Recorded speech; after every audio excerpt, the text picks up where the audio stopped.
So you can just see the gates closing up there. The motorbike's parked in the shade. Not that it needs to be today. This is day 2 here. Pink Lemon House in Elche, I think it's pronounced, which is kind of near Alicante. I'm doing you a video in the cloud today because everything I recorded yesterday I seem to have lost. I'll take you around the gardens first. Whoops. You can meet the dog. He's very fond of this selfie stick that I'm using. Hola. There he is. Oh, he's got a stick of his own now. That's a good stick. That's a good stick. Yeah. You'll notice how packed the place is. This is May. We've got nice swimming pool. Been in. It was a bit cold at first, but you get used to it. Took me about 10 minutes on those steps to get used to it though. One step at a time.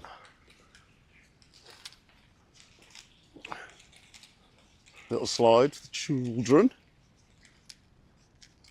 Just imagine this is absolutely fabulous in the height of summer and busy. Then we've got no idea what this tree is. Looks like it's got runner beans growing from it. Strange. We've got lemons. Lemon trees, loads of them. Look like they never get picked.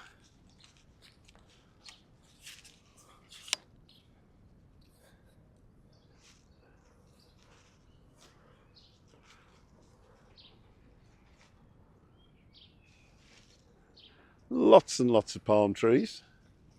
Little bar.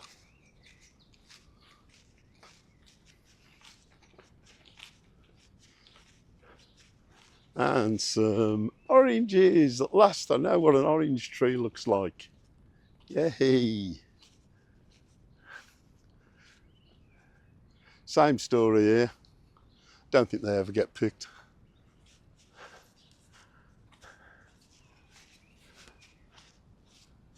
Nice people at this place. Asked where a laundrette was yesterday and he said, give me the washing, I'll do it.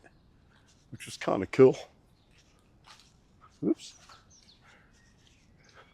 No idea how you're supposed to keep a selfie stick still when you're walking with it.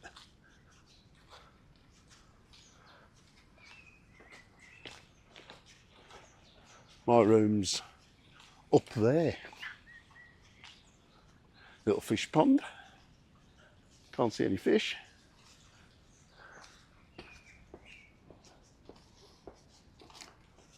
There's a little bar hidden in there. I'm going to go quickly up to the room now.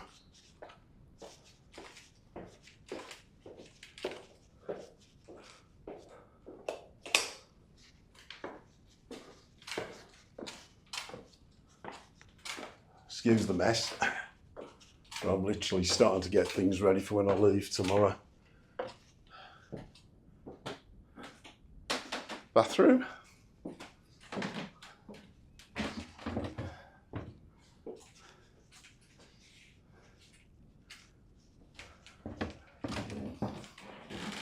Laptop, where I lose all my data.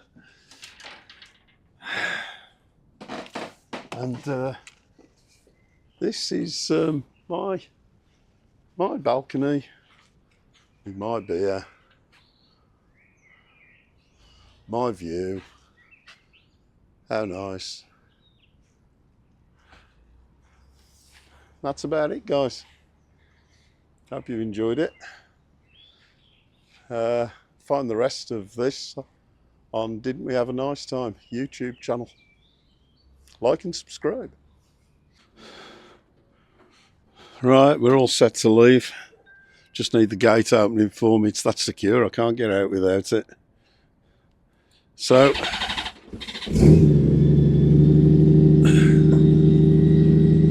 well, that was just what the doctor ordered. the guy here only has 6 rooms. They're making facilities here for camping or glamping, he said, and room for camper vans as well in the future. So good luck to them with that. It's they couldn't have been nicer, you know. And that was really appreciated.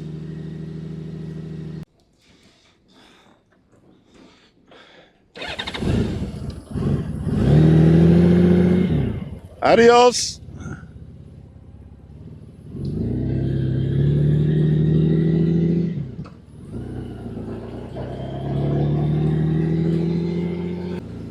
Right, good morning everybody. That was a 2-day stay at a place called Pink Lemon House at Elche or Elks. It's just south of Alicante. If you want peace and quiet, there's your spot. Very secure, as you've probably just seen, the gates, electric gates, nobody's getting through them, and your bike's not leaving unless you know about it. People lovely. I arrived there after giving them about 10 minutes notice that I was coming, and the young lad Leo, I don't know where he was, but I'll be with you in 5 minutes, he texted me. And the look of guilt on his face when he arrived, bless him. Here, have a beer. And when I came to settle my tab last night, that beer was a free one because he kept me waiting. So I know it's only €2, but it's thoughtfulness, isn't it? Same as the coffee this morning. Would you like a coffee before you leave? Yeah, please. No charge. They are redeveloping the place, but it's not going to lose its character. So I said to him, you know, I'm surprised you haven't got more people here. And he said, well, we've only got 6 rooms. That was a bit naughty of me. We've only got 6 rooms. I said, what have you thought about camping? He said, glamping, we're doing it. We're working on it now, which they were in a separate area. And I said, what about camper vans? He says, yeah, we've got space for those. I've done a project for that. I suppose everything has to be authorised by the local authority. So they're going places, and good luck to them because their attitude is lovely. The place is super. They're relying on locals to come there for the day and chill out by the pool and drink in the bar, I think, as much as tourists at the moment. And the night before last, that proved very true with a bunch of lads coming down to watch the football match. So nice. They had a big screen TV out and bottle of Coke and some mixers, and they had a great time. I just love Spain. It's great. Well, what little bit of broken cloud there is behind me, but as luck would have it, that's the direction I'll be heading once I get off these little side roads. I've double checked the camera's recording properly today because turns out I got it on time lapse for some of yesterday, so that was useless. Everything's charged up, so hopefully the microphone will last, but if it doesn't, I'm even prepared for that because I can connect the Cardo as a form of microphone as well. I don't know why my sat-nav does that, but it's completely not telling me where to go. It's a good job I actually know. There we go, it's back blue again.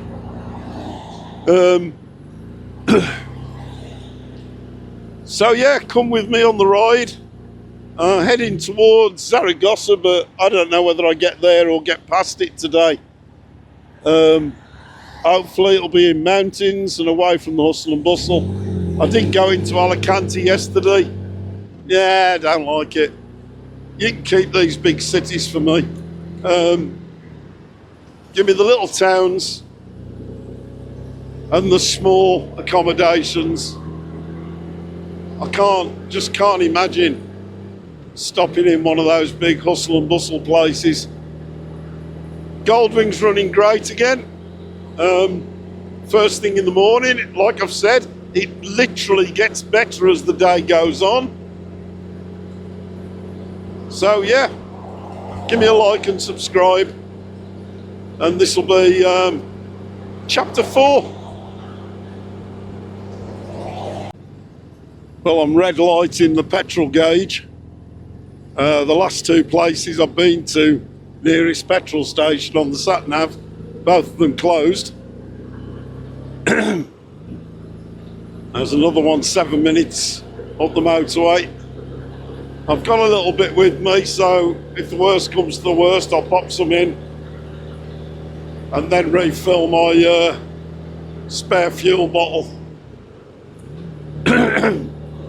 But hopefully it won't, excuse me. Got a frog in my throat, which is odd, because I'm in Spain. That sounds wrong.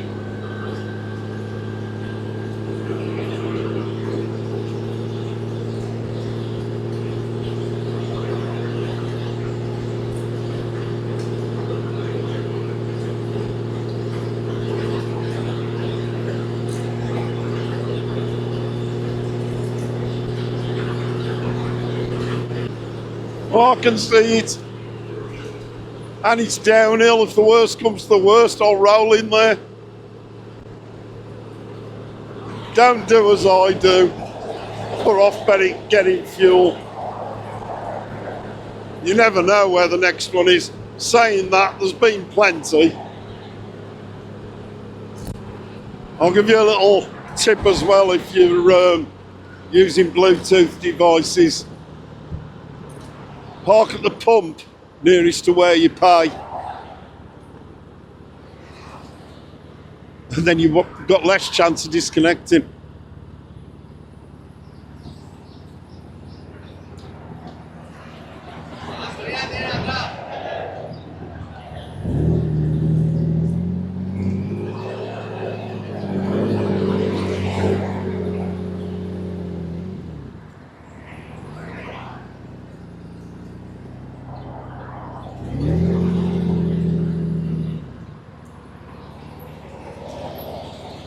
There we go, diesel on the other pumps.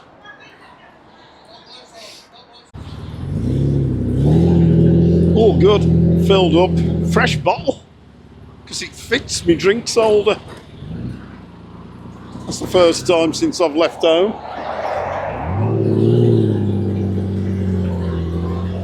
On we go. Well, just for a laugh, I put in Harry's Bar Route 66 as a destination. I won't be getting there today. I got no intention anyway, but I just needed a quick spot on the sat nav because I didn't sense it at the garage, and it says I'm 13 hours away. Could do it. Got no intention of doing it because I'm not ready to go back yet. But I hear some of you ask, what is Route 66 Hotel and Harry's Bar? Well, if you've travelled in France before now, you probably know, you may have stayed there, run by a fella called Harry, and it's a biker hotel near, I think it's called Poitiers. And I support him as much as I can, because he's a good guy. He welcomes you with a glass of wine, and his breakfasts are great. He goes and gets fresh bread of a morning, and he just couldn't be nicer. And the place is a biker hotel. In every sense, he's got a couple of Harleys in his garage. Your bikes are locked away, secure, and drink all night with them if you want to. Anyway, onward we go. We've got some low cloud ahead of us. That means it's going to get a bit chilly. Pleasant at the moment, but it's not t-shirt weather.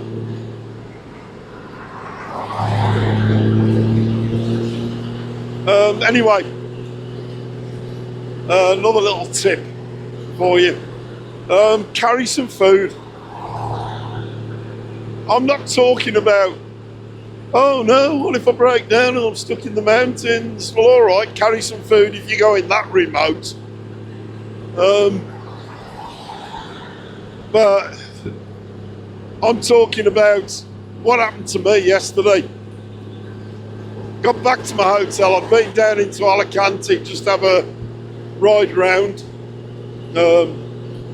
Got back to my hotel. The weather took a little bit of a turn for the worse. And by the time I got off the bike and got up to the hotel room, it was bucketing it down. And I mean it. And it went on till about 10 or 11 o'clock last night, and probably through the night, but I was asleep by then. I got no food. All I had yesterday was a croissant, which I had down in Alicante. It was enough, but what you don't want to be doing, I'm sure if I'd have gone and knocked on the door and disturbed the peace at the hotel, the lad there would have gone and made a pizza or something for me. But I didn't really want to do that. I felt like I bothered him enough. You know, he did me washing. Eternally grateful. So the other alternative was get all the rain gear on and go and find a takeaway or a McDonald's or something nearby. And yeah, it's okay doing that, but then all your gear's soaking wet for the next morning, and I really didn't fancy getting into soaking wet gear this morning. So I skipped food last night. What I'd have given for an emergency Mars bar. Sean, if you're watching, you'll know what I mean by an emergency Mars bar, or a stole away Snickers bar, a packet of biscuits, bag of crisps, anything last night, just so I'd had something. So yeah, carry a packet of biscuits with you or something, or I don't know, a flapjack, whatever. But don't do what I did, and that's eat it all and not replace it. That's another useful tip from Didn't We Have a Nice Time, the Solo Biker. Thanks for watching. There's that low cloud I was talking about. Looks like we're going right under it, but I'm pleased to say. But it is getting a bit nippy. Next garage, stop and put my jacket on. Might even get me other gloves on, we'll see. Ooh, there's a Carrefour Express here. Might be able to get me emergency food. That'll be handy.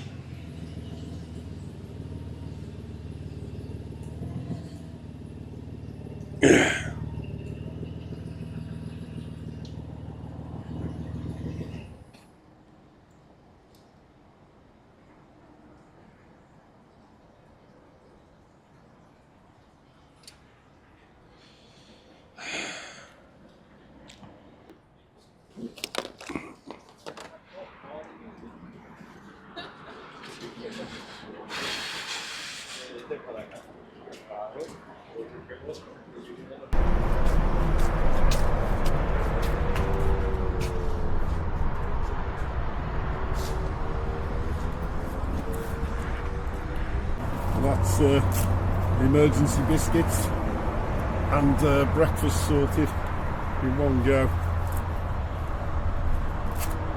Let's get my coat on. The sun's coming out now.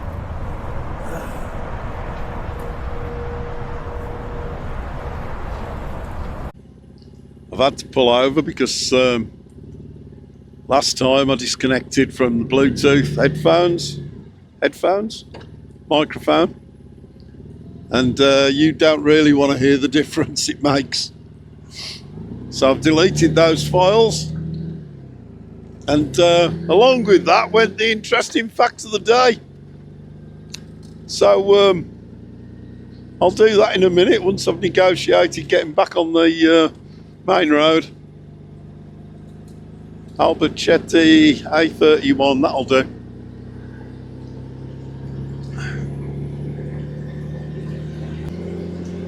Right, today's interesting fact of the day. It's May the 8th today, and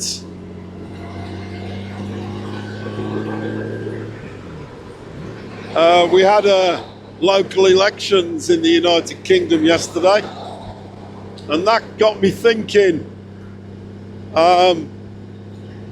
about the last few years and politics. Oh dear. Stay with me. If you've heard any of my other interesting facts, you'll know it's all done in the best possible taste. Yeah, so anyway, it's more or less a certainty, although I haven't seen the results, that Reform are going to do reasonably well in these local elections. And that got me thinking about Mr. Farage and Brexit. Very contentious issue still. I'm going to sort of hold my hands up, or at least one of them, and admit I wasn't a fan. However, it has to be said that I've found a Brexit benefit while I've been away in Spain. So several years on, one of the main, in fact, probably the biggest issue which swayed people in the United Kingdom was Mr. Farage told everyone that the European Union were going to straighten our bananas. Yes, straight bananas. It's just not on, is it? Well, I can confirm that the bananas in Spain are still curved. I know. Didn't get that right, did he? However, and this is really, really important, I'm very sad to report that the European Union have removed the holes in donuts.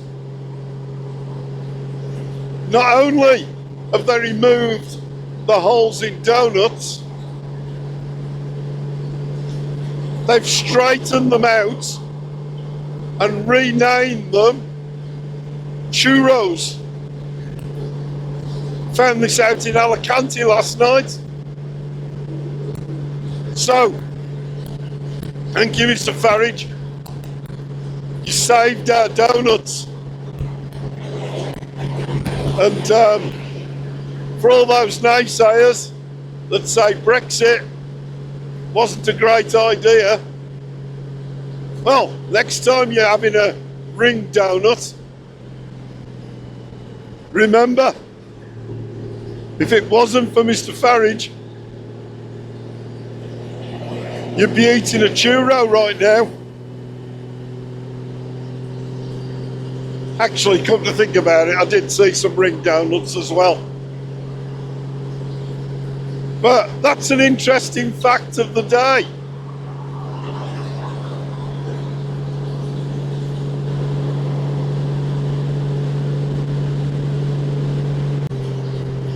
Well, now I've got that out of the way, we'll talk about some stuff.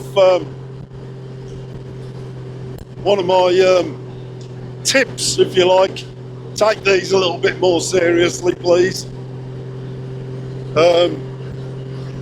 We'll talk clothing, seeing as I've just got my jacket on. Judge me all you like for riding in a t-shirt. All I'm going to say is ride your own ride.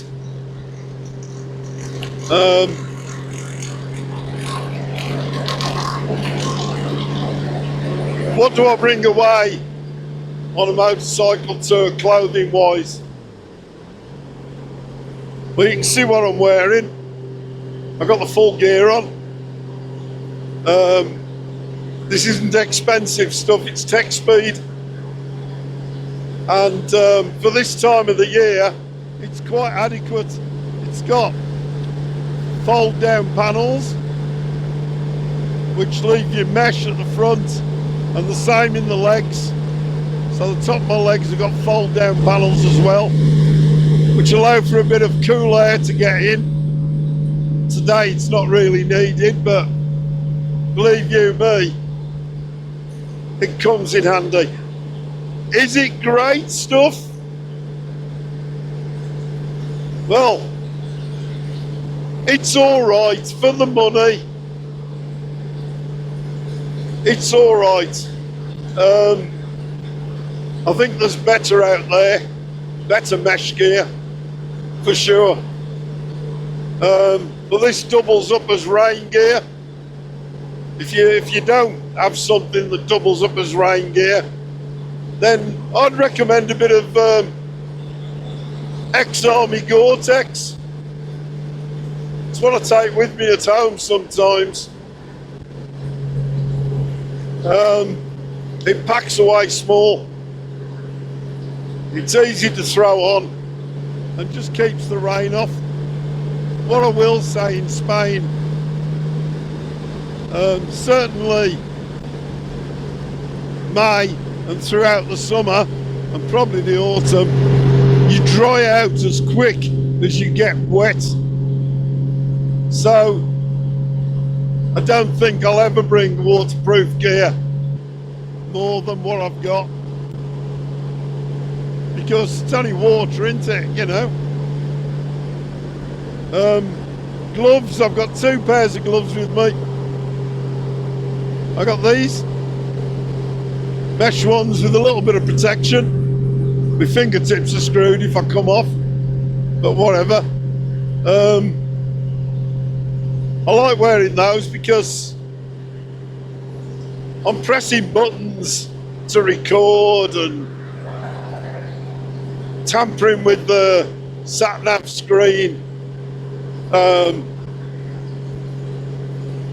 getting stuff out of my pockets when I pull over, you know. And it's just better than taking the gloves off, and you can't do that when you're riding along anyway. But so yeah, the fingerless ones keep my hands warm. More than that, they give them a little bit of protection. And looking at the state of them, they keep the shit off your hands as well. Excuse my French. A pair of motorcycle boots. Every time, most important. Don't buy a new pair for coming travelling in. Wear them in first. My wife bought me a pair of boots for Christmas, bless her, and they're great, really nice, very similar style to the ones I've got on, but just not suited to the Goldwing. They've got a bit more tread on the bottoms, probably more like an adventure boot style thing. And I find that the tread gets caught on the pegs, and just the riding position of the Goldwing, it doesn't suit them. So I'm away in my old ones, and they're doing the job. And yeah, it's important that they're broken in so they're nice and comfy. Underneath this gear today, got a sweatshirt and a t-shirt.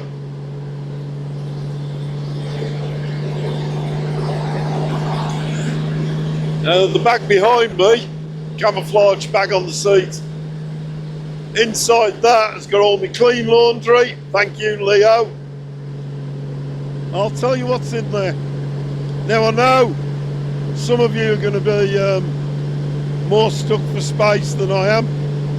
Some of you will have more space, I'm sure. But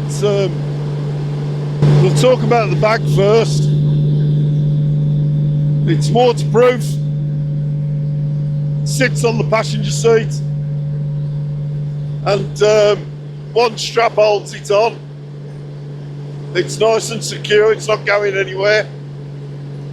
And it expands and contracts depending on how much stuff's in it. It's one of those roll-up bags, not one that you open from the thin end, one that opens down the length of it, and then I just roll it up by leaning on it, getting the air out, roll it up a bit more, lean on it again, get more air out, till it's as small as it goes. I've also got another bag with me which folds up to next to nothing. It's in one of my panniers and it's empty at the moment. Dirty laundry bag. So as you get through a pair of socks or pants or whatever, you transfer one over to the other. That keeps all your clean stuff nice and fresh. I know some bags these days have got a separate compartment inside them, which is really useful for dirty shoes and whatever. But I've gone with that option. So what clothes do I bring? I don't know, about 7 or 8 pairs of socks. I'll put up with a lot of things, but I don't like dirty socks or pants. When you've been riding all day, it's nice to be able to change into something clean for the evening, and then if I'm being really honest, they tend to go on the next morning. Too much information? Well, it's warts and all, this channel. You've got to make things last. T-shirts, I've got about 7 with me, about a week's worth of everything really. You can get hot and sweaty, so you want to be changing those quite regularly. So I've got about 4 or 5 black Honda Goldwing T-shirts, bought them in a pack off AliExpress, didn't cost a lot, and I like them. So when you see me wearing the same shirt, there you go, that's the reason for it. I've got a couple of other regular t-shirts with me, and a couple of sweatshirts.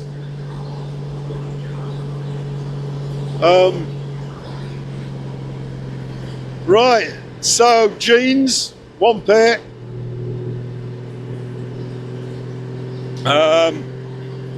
Pair of shorts that double up for swimming, most essential. Get a pair that dry out quick. And a pair of jogging bottoms, which was a last minute decision. They've come in really useful just for lounging around the hotel of an evening. So yeah, they came in handy. Anything else? That's about it clothing wise. What else do I bring with me? Right, so I use the ferry and I don't get a cabin. So I've got a blanket that has barely seen the light of day since the 2 nights that I used it on the ferry.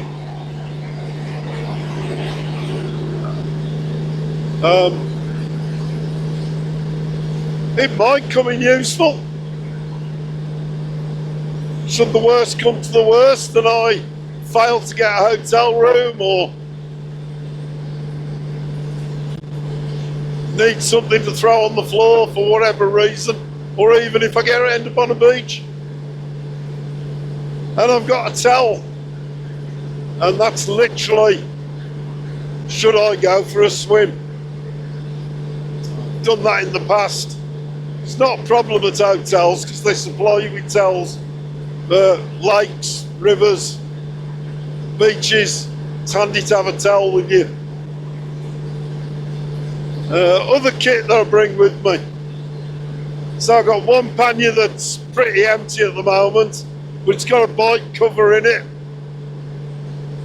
and my laundry bag.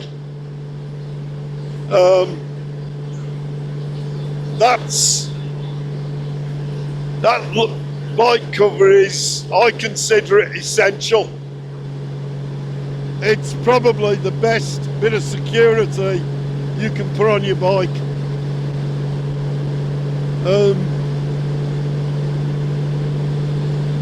It stops people seeing what the bike is. It's a line of defence for people tampering with the bike. You know, they've got to lift the cover up before they can start messing with it. And when there's a bike next to yours without a cover on it, well, they can mess with that one without creating any suspicion. Thieves are opportunistic. Give them something easy, they'll take it. I carry a disc lock and a chain, a really good beefy chain that secures the bike cover on as well. Stops them pinching your bike cover. They're going to wreck it if they want to pinch the bike cover. So who'd want to pinch a bike cover that's wrecked? And the chain's another bit of security. I know they can get through absolutely anything if they want to, and quickly. Same to be said with disc locks, but the disc lock's got a loud alarm on it, and once again, opportunistic bike thieves. They've only got to touch the bike and the alarm goes off. So that's a must in my opinion. I might get around to popping some more security on the bike other than that. Apart from that, hidden so discreetly I forgot where I put them, are a couple of the equivalent to Apple AirTags. Motorcycle thieves will generally move your bike a short distance, leave it for 24 hours, see if anybody comes back to it. Because of tracking devices. Well, these things that I've got on here, I can set an alarm on my phone. If they move when the alarm's set, I'll know about it. And I'll also know, with a bit of luck, more or less where they've been moved to. So I think it was Nora Lee, Itchy Boots, who had a bike pinched when in Wales. and managed to find it again. They barely moved it. I think it was a tracker that helped to find it. I might be mistaken. It could have been somewhere else that happened to her where she used the tracker. But either way, and don't just have one, have a couple. Once they're on the bike, you forget about them till you need them. What else? Oh, I've got a bag full of junk for cameras. A little pouch is all I'll bring next year, or on my next tour. I keep my chargers in it, my GoPro's in it, and loads of stuff I don't need that I bought with me just in case. That's on the bike. And then I've got a separate pannier which has got brake fluid, oil, engine oil, tools, 2 or 3 spanners, an adjustable spanner, pair of pliers, stuff that I should have bought with me that I've now got with me is I've got a circuit tester. Doesn't take up much room, really useful. Some wire, so for cable breaks, electrical cable breaks, I can replace it, or as I've already done with this, I can put a new earth from the problem to the battery.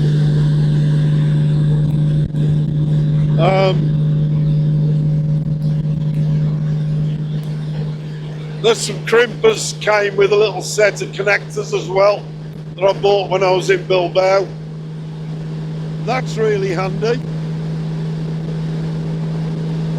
And then one thing I never travel without, I've got a compressor, a little mini compressor to inflate my tyres, and a puncture kit. I use the long strips that you force through the hole. I carry a bit of sealant that I put on them as well. The ones I use are designed for lorry tyres. They're a little bit bigger than the car tyre and motorbike versions, and I think they do a slightly better job. I've no idea where you buy them from, because the guy who looks after all my tyres gave them to me, which I must thank him for. They got me out of a mess on the Bull Run tour last year when the Suzuki had a nail in the tyre.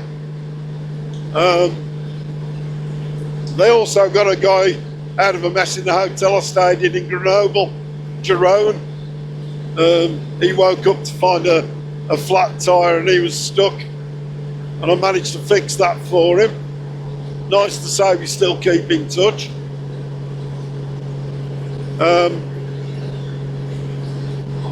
Anything else that I carry with me? I got a penknife. Just comes in handy.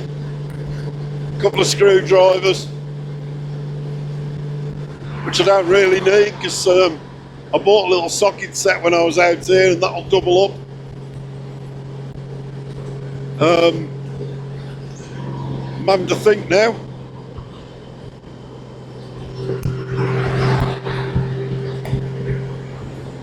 That's probably everything, and it's quite a lot. It mounts up. Oh, there's a laptop in the bike as well. If you're not going to do a video of your travels, or if you do the simple one with something like a regular GoPro, you don't need it. You probably don't need it if you know what you're doing with an Insta360. I just find it so much easier, and I can get Netflix on my laptop, which came in really handy last night when it was raining.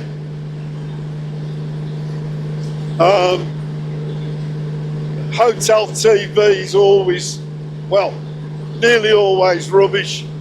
You get those free channels. So if you're a bit stuck, having a laptop that you've got your Netflix account on really helps out. If I think of anything else, I'll let you know in the next clip. Yeah, I'll tell you what's really handy. A little bit of tube.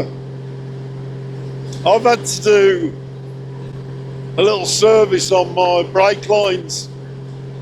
And a bit of tube off the brake lines when you service them would be really handy. So something that you know you can fix over the brake fluid nipples is weighs nothing. It's handy.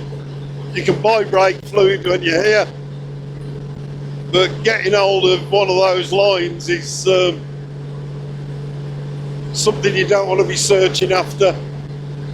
So I've got one at home that sort of fits over nice for bleeding your brakes, and I'll bring one of those next time. I don't know why the brakes occasionally go spongy. I don't know why or how they're getting air in them, but every now and again, well, it's happened once since I've been over here, it forced the issue of bleeding them. Must be something wrong somewhere. It's only the back brake, which I don't tend to use a great deal anyway. But still nice to know it's in good order when you do need it. Sun cream. Bring some sun cream. Don't buy it on the ferry. Either buy it when you're over here or bring some with you. Especially if, like me, you're using an open-faced helmet.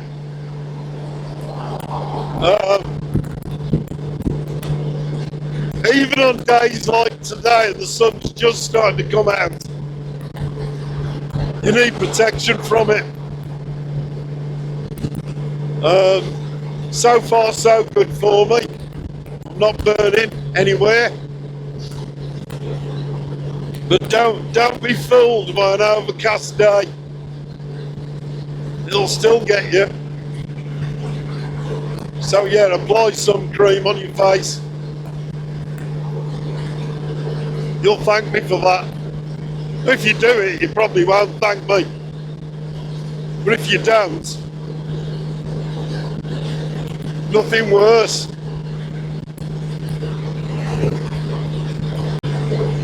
Right, hand wipes, really useful.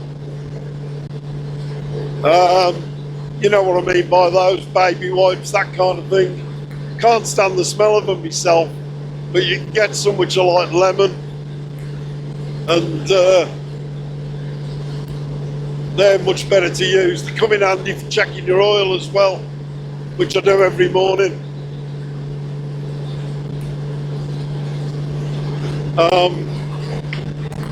And a few rags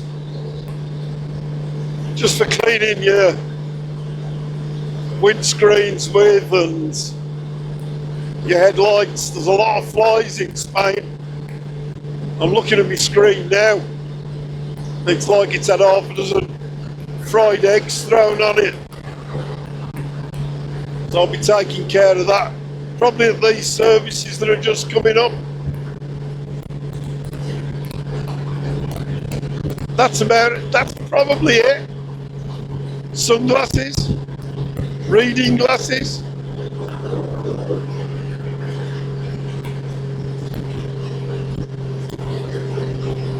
Yep, can't think of anything else.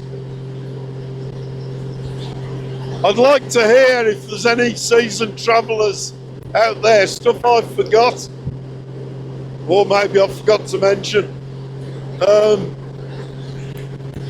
What would you never travel without? Please add a comment and tell me. I haven't done a lot of this. This is my third tour, so I'd love to hear what you would never travel without that I've not mentioned. So use the comment section, and I'll look forward to reading it. We're going to talk about what kind of bikes next, from my limited experience. I'll tell you what I've learned and what I know, and then you can share your opinions with me. Right, let's see if they've got a bucket of screen wash. Take care of those fried eggs.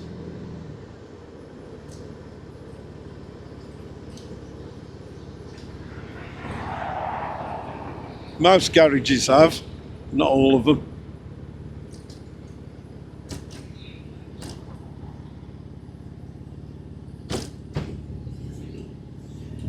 And that's the one. Oh, it has.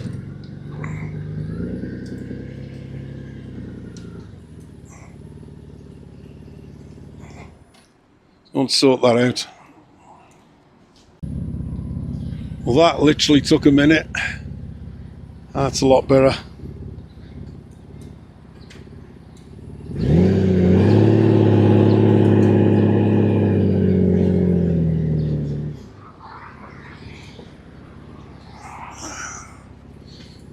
Quick brush, quick squeegee,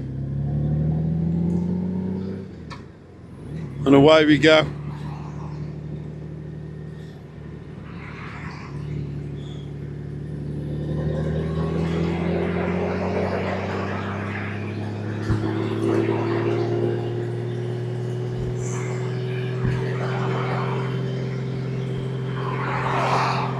Right, let's talk types of bike. Fucking hell, mate, that was close, you bloody idiots.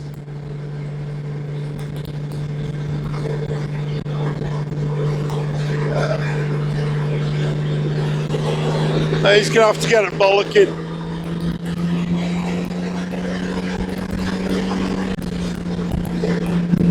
I think you got the message. You didn't see it.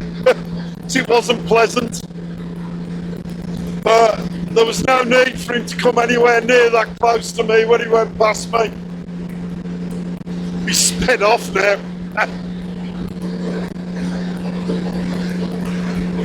You twat. Oh yeah, anyway. And relax. Back down to me happy speed. Types of bikes. So last year I did this on a Suzuki Intruder 800 with panniers and a back box or bag. Back seat loaded up, similar sort of affair to what this is.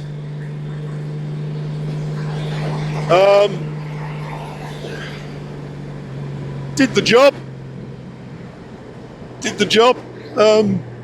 It's a cruiser, a Suzuki Intruder is. Looks a bit like a Harley Davidson, but you don't tend to see them broke down at the side of the road. I'm joking. Calm down, Harley riders. I love Harleys.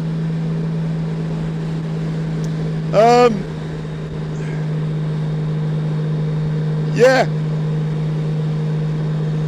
What was wrong with the Suzuki Intruder? Well, I'll tell you. And it's the biggest difference between that and this bike is you're open to the elements.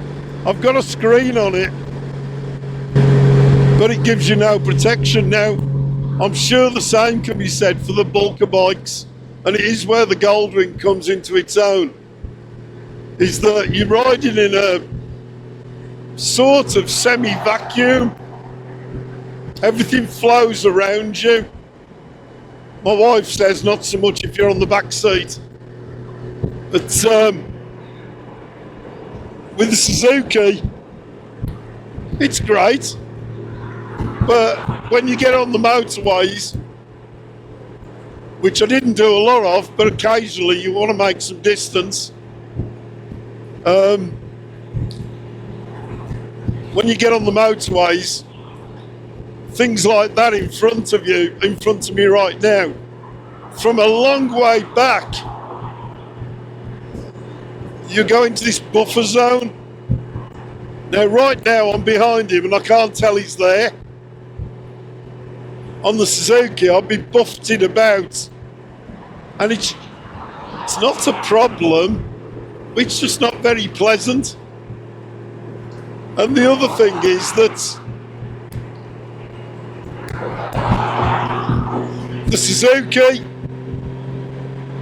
90 mile an hour, no problem. You know you're doing it.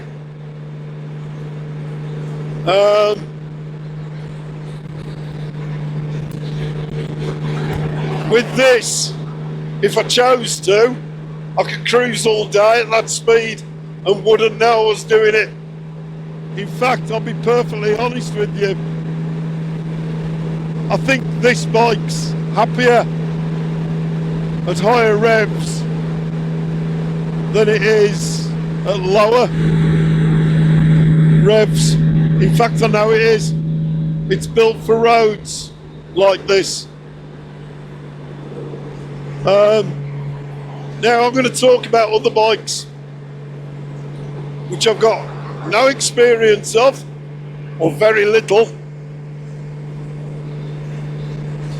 The most common motorbikes you see that are touring are probably BMWs. Was it RSs or R 1200s? I would say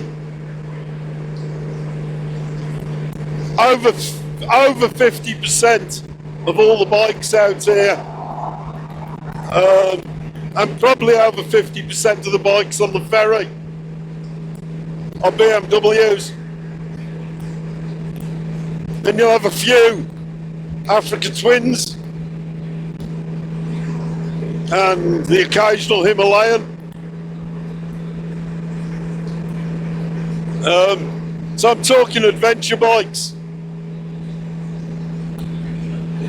Are they necessary? Well, if you've got an adventure bike, tell me why you need an adventure bike. I'll tell you why I think they can come in handy. Although I've not done them on this tour, some of the mountain roads can be a bit rough.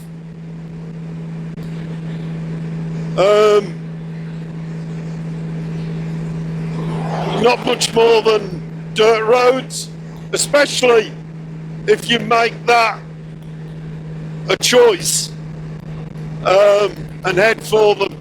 Now, I'd be limited.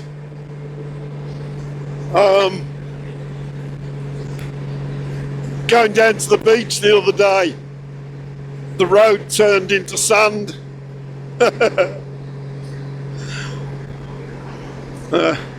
I know no motorbikes like sand, but I'll tell you something I've learned about Honda Goldwings. They hate it. I was all over the place. It was like riding on slush, turning it round to get off the sand, which I had to do, resulted in the bike getting stuck. And as luck would have it, a guy came along and helped me pull it out. That was down near Faro in Portugal.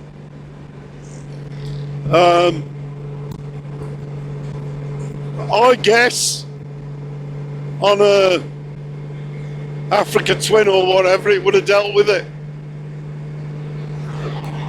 So they've got their plus points.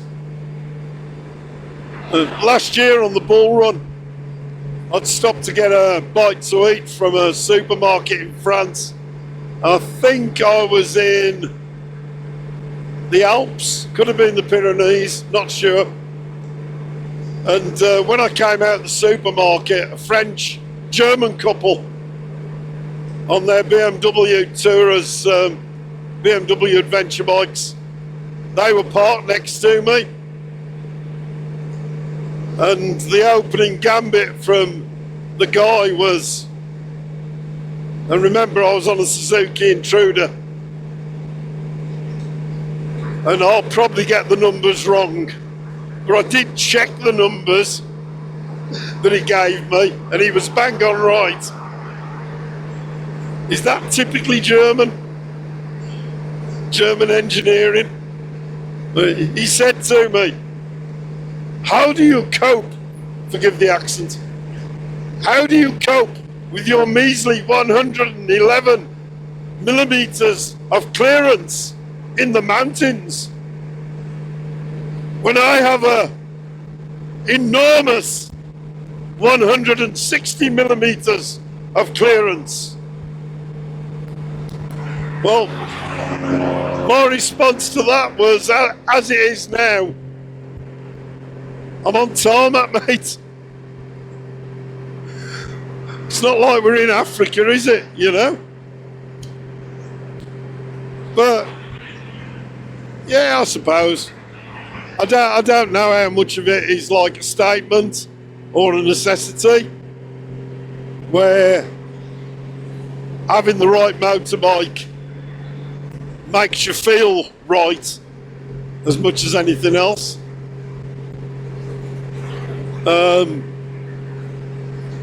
I'm probably at fault for that as much as anyone in my everyday life. Dress the part, you know. There's nothing wrong with that. But I know a touring bike like the Africa Twin or the BMW Tourers, they aren't absolutely necessary. And the reason why I'm saying this is, you can do this, you can have this experience on more or less any bike. You know, and I mean that.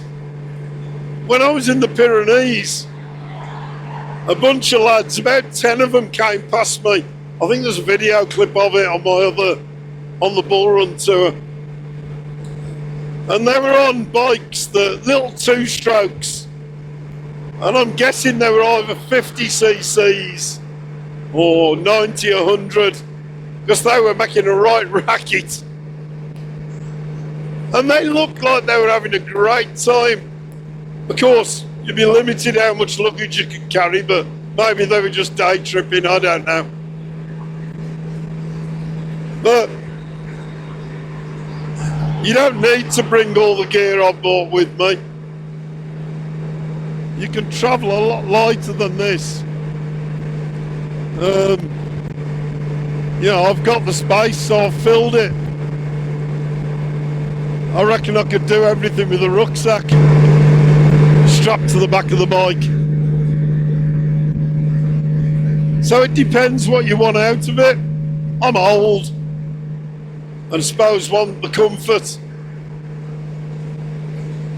But there's guys much older than me doing tours like this on all bikes.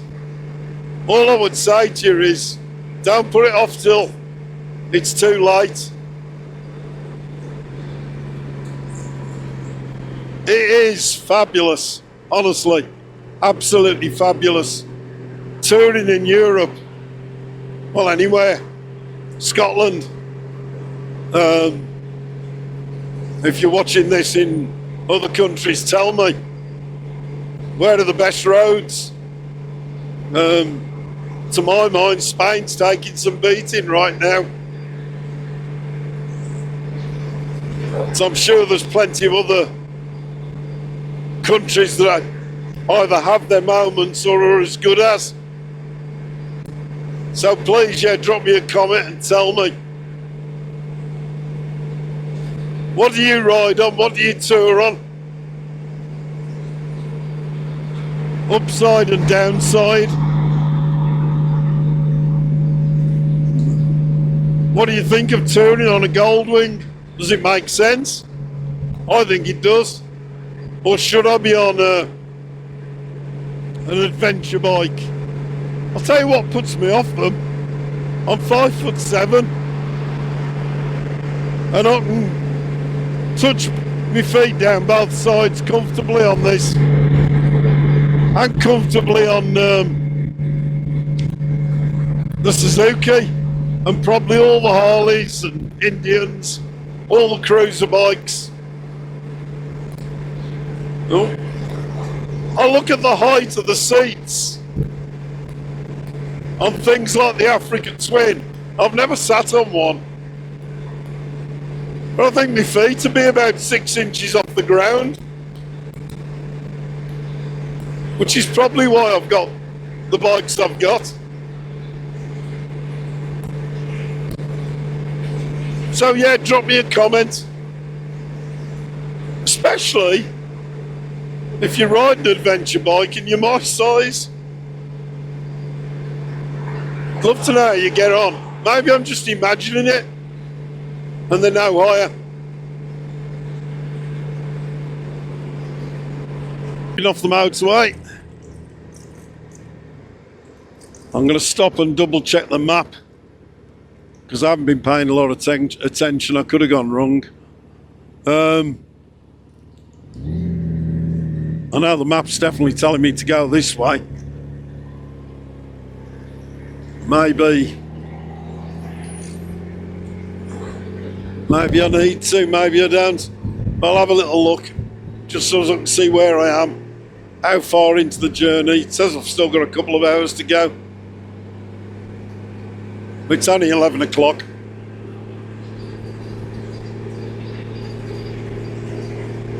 Used about a quarter of a tank of fuel so far today, maybe a little over that.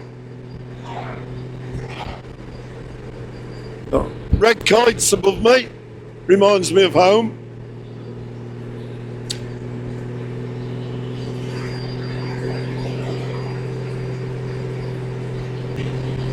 Temperature's gone up to 15 degrees. It was down to about 11 when it was cloudy. So if it stays like this, it should get up to about 20 today.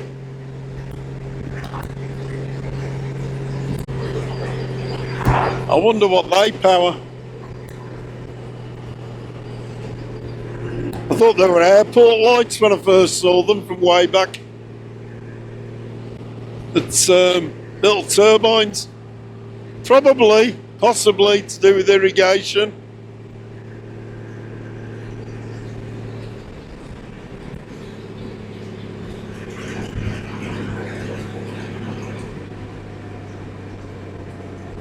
It's another red kite or some sort of a kite. You can tell by the forked tail. Those birds, here you go. I'm not going to call this one of my interesting facts because it's true this time. Red kites were wiped out in England up until a few years ago, and we had to import some from France, I believe, and they've literally just sort of made it up to Staffordshire in the last 2 or 3 years from Wales and Oxfordshire, around that area, Hemel Hempstead, that way on. You see loads of them. You've probably seen them as you go up the M40 or M1. And we, about 2 or 3 years ago, we had occasional sightings of them. And it was like, oh, I hope they stay. They're lovely, lovely birds. And they're a regular thing now. In the space of 2 or 3 years, thankfully the gamekeepers leave them alone, or at least so far they've left them alone, or appear to be. And we see them, they started off making a little home on a shooting estate up near by where I live. A little village called Salt is where you'd see them first. And there were, of course, on the roads, plenty of dead pheasants that the cars had hit for them.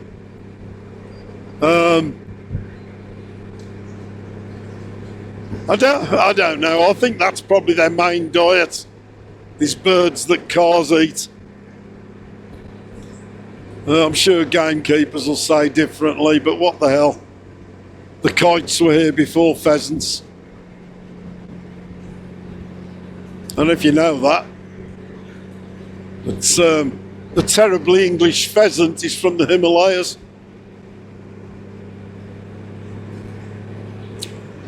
Brought over because they're easy to shoot, because they fly low and slow.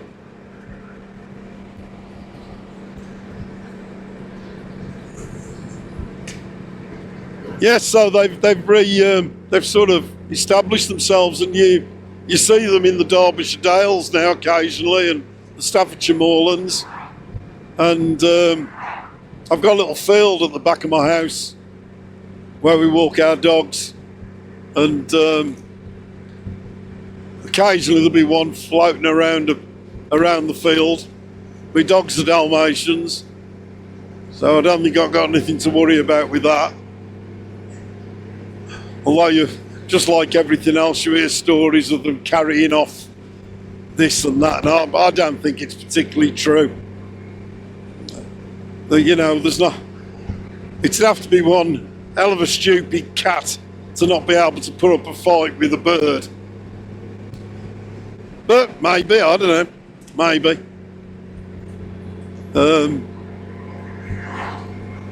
I suppose if you got a Yorkshire Terrier, you might be a little bit more worried.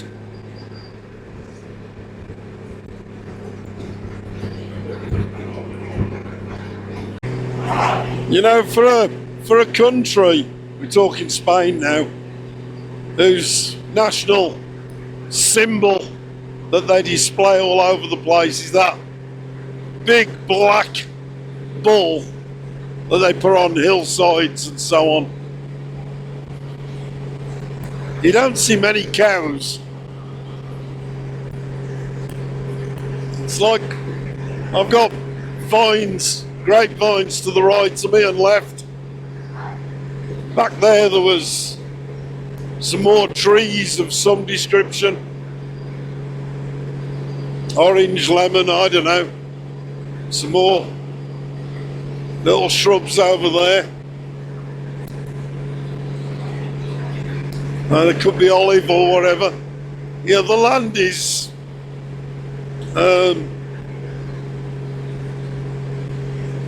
covered in probably 10 different variety of fruit-bearing plants, trees. I've not seen any cows. It's the same in France, thinking about it. I think it was the Ardèche where I saw all the cattle. Maybe Spain's the same. Maybe there's certain areas kind of specialise in it, and the rest of the country just grows crops.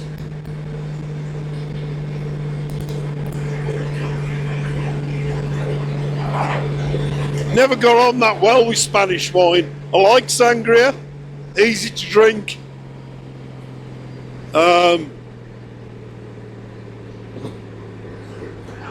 But Spanish wines, I've always struggled a bit with.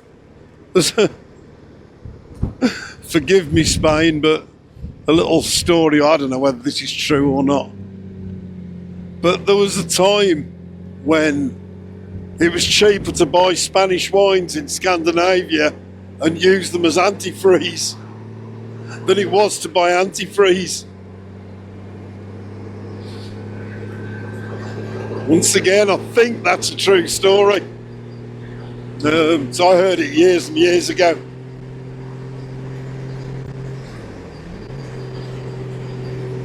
And there was a time when my experience of Spanish wines was I'd rather drink antifreeze. But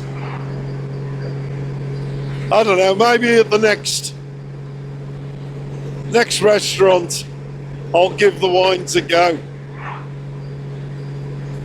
The bottle I had the other night was quite nice. That was a white wine. I had a choice, white or red, and I'm so distrusting of wines here that I went for the easy option, the white wine.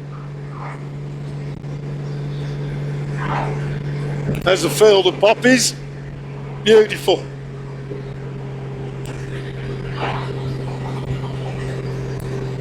Don't know if they're orange trees or what to my left.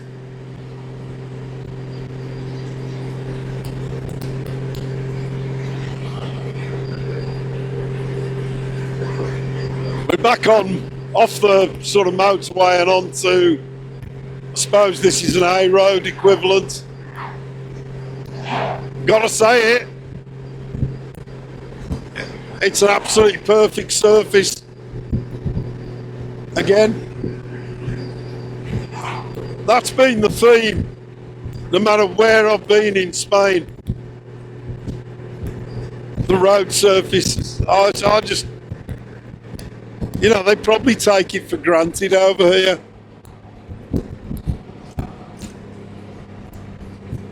Well, those vines have actually got grapes on them. Yeah, they probably take it for granted that it's going to resemble a scale electric track. But they are, coming from England, oh God, I really appreciate this. I really appreciate it. And so would you if you were here. Even when we very occasionally build a new road, they're not as good as this.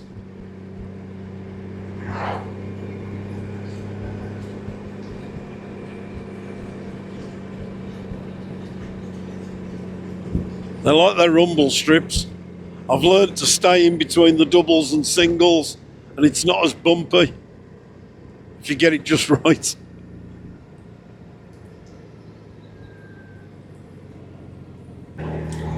I'd say the main reason for roads being closed or lane closures in the UK is curbstones being put in. It's like somebody's bought a job lot of curbstones. Oh, here we go again with the rumble strips. And everywhere's gone mad in Avian. We must have 8-inch high curbs. You ever seen a hedgehog try and get up an 8-inch high curb? You ever seen a weasel try and get up an 8-inch high curb? I have. They can't. Brand new road. I digress. And I'm like, you don't see curbs in France and Spain, except in the town centres. They just build the roads a bit higher and let the rainwater run off the road naturally. Who'd have thought that was an idea, eh?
I'm starting to get a little bit tired. I've been on the road for about 3.5 hours now. Not always riding, I've had a couple of stops, but I think a cup of coffee wouldn't go amiss. Just to wake me up a little bit, stretch my legs. You need to be able to concentrate more on these roads than the motorways. As lovely as they are, you do have a few sharp bends that you haven't got on the major highways.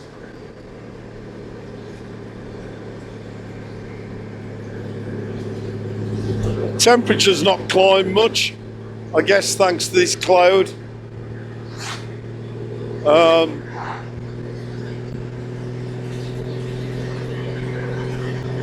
Still heading north. No hotel booked yet, but it's only 12:15.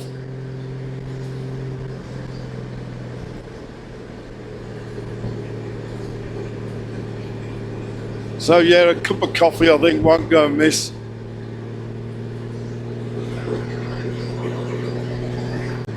The landscape's changed.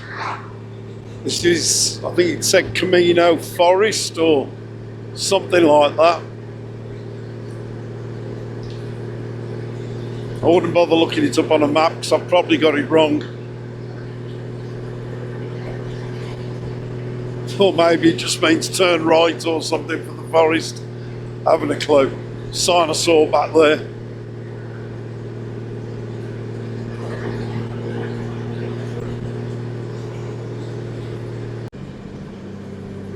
What's that tower?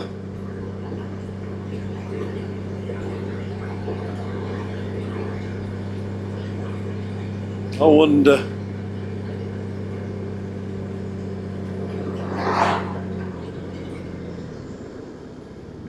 Might regret this. No, I'm not going to stop. It's all fenced off.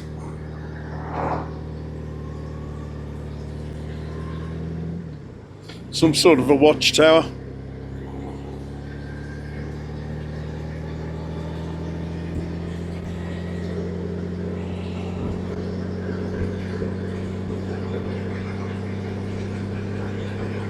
Oh, mountains.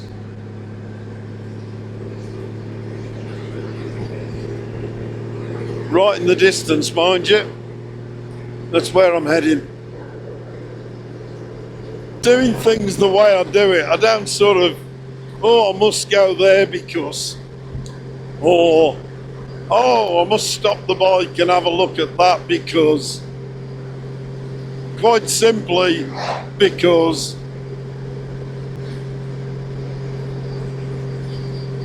I wanted to get a flavour of Spain and Portugal as a whole. Spain's not a country I've spent much time in, and Portugal even less. So literally covering 250 miles a day or whatever it's averaging out at. I'm getting that flavour. And in future years, should I return, then it might be important to find out what Almodovar del something or other is famous for. But like I've said right all along in these videos, to me the pleasure is riding and stopping for a coffee. That's always a pleasure. It's nothing else really.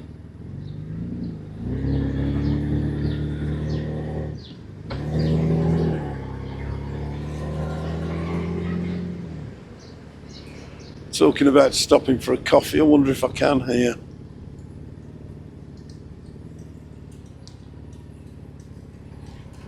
Let's go and see.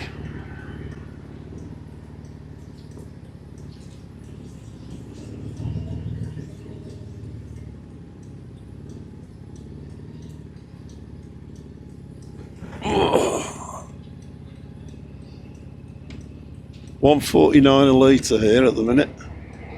Euros. I've had a change of heart. I spend too much time in service stations. If I'm going to get a coffee, I'm going to get one in the cafe.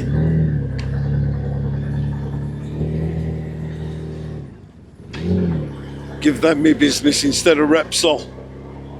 They have enough of me. So, little village, little cafe. Like I'd do if I was in France, almost religiously for breakfast. Just got to find one now. It's the right sort of road to come across somewhere. I don't expect them to be as quaint as they are in France. More likely a restaurant that does coffees than a little one of those French cafes that I absolutely love. These vultures look like it. I might have a stop here just for 5 minutes to watch these if I can. If you're wondering why they haven't got long necks, because we all know vultures have got long necks. I think that's what they are. They're big enough. It's because they tuck them in when they're flying. Had me fooled for a while until I came across a sign in the Pyrenees explaining just exactly what they were. There's plenty of them. Don't know if the camera will pick them up. I'll have one of those zoom in moments and hope it's not too unclear for you.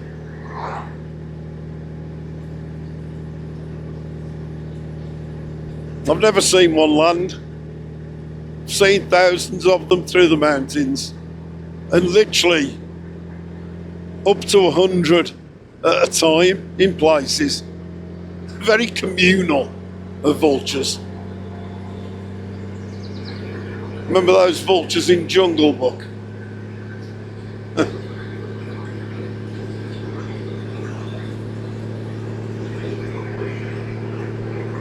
Idea what they eat. Well, I know exactly what they eat. It's just that I've not seen any animals up here. Like I said, for the most of Spain and Portugal, I think I've seen a couple of goats on a hillside, and that was it. Then again, just because I'm not seeing them doesn't mean they aren't here. There's been plenty of signs to look out for deer. I live near Cannock Chase, and they're not short of deer on Cannock Chase. I think it's about 600 altogether, so we see them all the time on the roads, crossing the roads, grazing at the side of the roads. And this is no word of a lie. One Christmas, I was driving, yeah, I had Sean with me, he was in the Land Rover, and we were driving across Cannock Chase, and a deer ran out in front of me, which is not unusual in itself. And the poor thing had got lights, Christmas tree lights, all tangled in his antlers. They weren't lit up, but had there been solar powered ones, I'm sure he shook them off eventually. But he must have been grazing by a tree and got them tangled up. Bless him, Rudolph, the red-nosed fallow deer.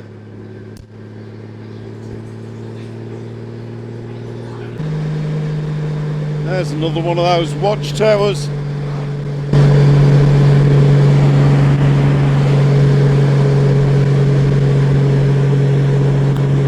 Maybe it's for fires in the summer. So I can see for miles up there. It's a hell of a forest. La Todega 1,200 metres. Oh, what a view!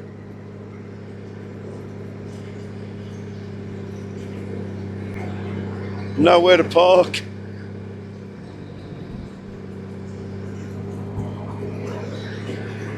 Fantastic.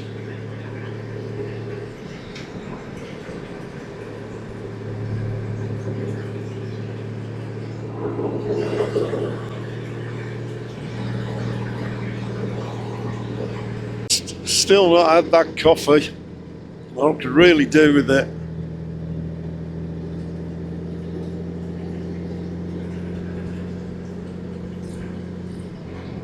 There's a town coming up in about 10 kilometres called Cuenca, and I've got plenty in the tank to get me there. I should fill up there, and if not before, get a coffee there. So 10 kilometres, about 10 minutes. So I'm in Fuentes.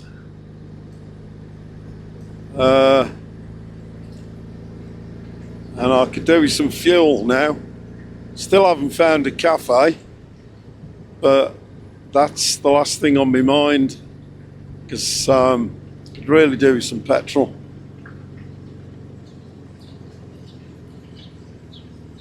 And there's hopefully some here. Excuse me. Gasolina. Gasolina. Yeah. 20 kilómetros. How far? Quando? 20. 20. 20. 20. 20.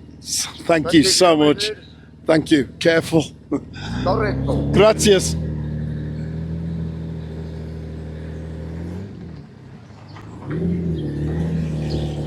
Right, I can do that.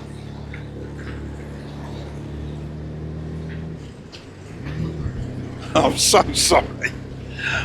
So sorry about my Spanish. No idea. Probably just asked him what the time was in petrol.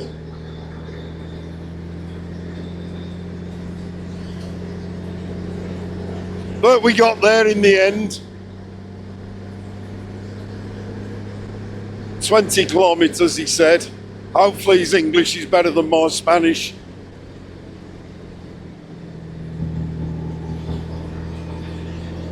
We'll find out, won't we?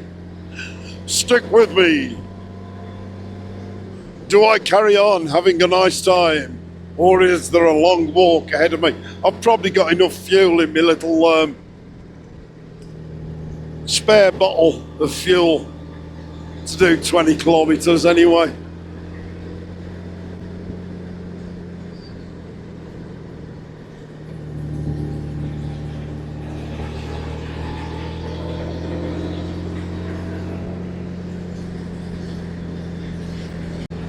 I think I said scusa, isn't that Italian? Oh, I don't know.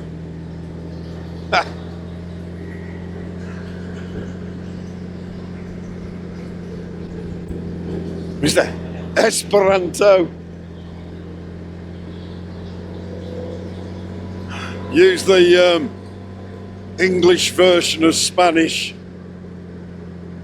which is, if they don't understand, just say it louder.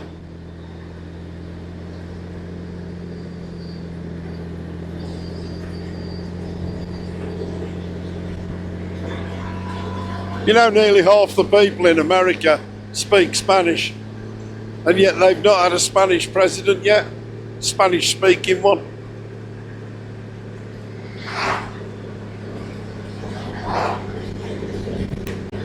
Not sure if that was one of my interesting facts, or a fact. It's something buried at the back of my mind with all the junk.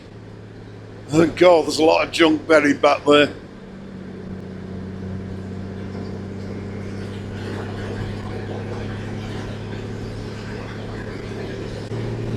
Well, the last garage I was at was on the wrong side of the road, and you weren't allowed to turn into it.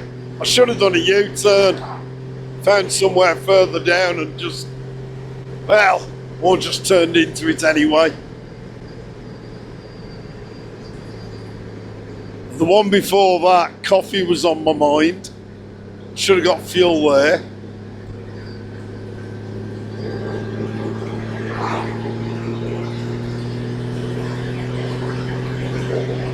We're probably 10 or 11 kilometres into this magical 20 kilometres that the guy said I can get gasoline.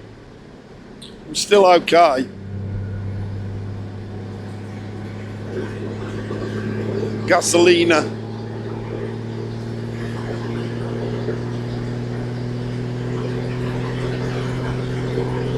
Any fluent Spanish speakers, tell me what he actually said. If you can hear him, I'd love to know.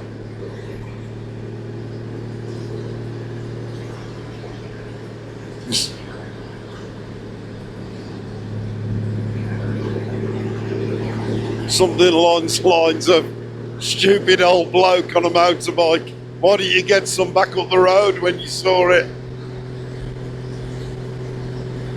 Something that could be petrol in the distance. I hope it is, because there ain't a lot in front of me.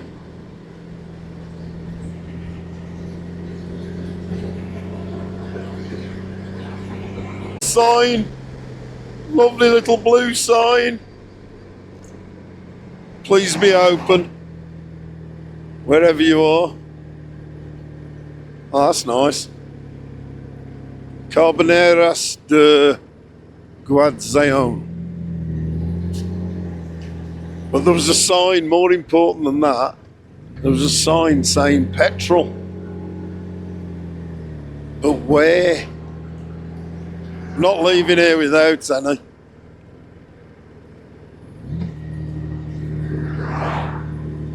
Usually when they have one of those signs, the petrol's right next to it. Oh, baby, yes.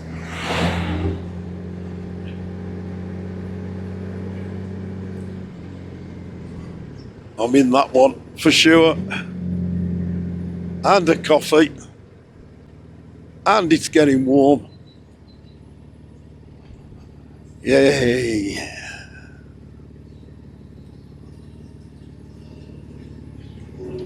Ugh. Hola.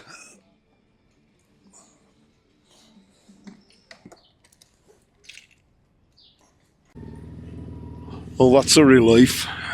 Right. Now I'll get the coffee.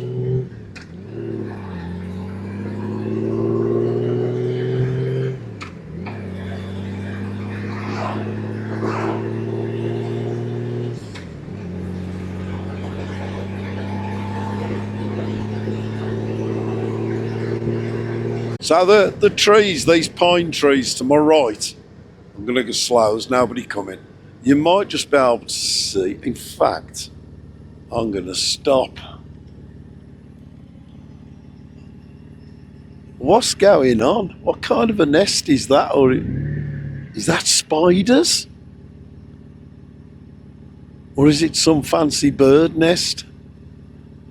But all the trees have got them.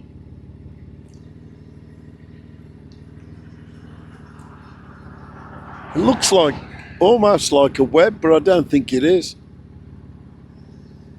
Anyway, I best get moving before somebody takes me out. That's one of those pulling away in fifth gear moments I talked about in another video. A shepherd with his sheep. Now I feel like I'm in the Pyrenees at last, but I'm not.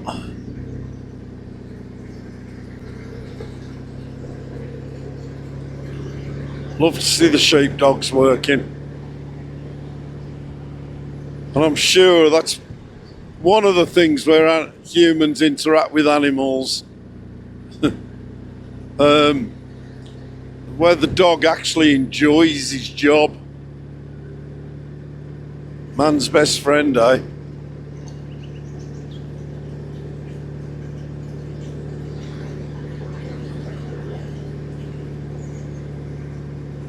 is more like it, isn't it?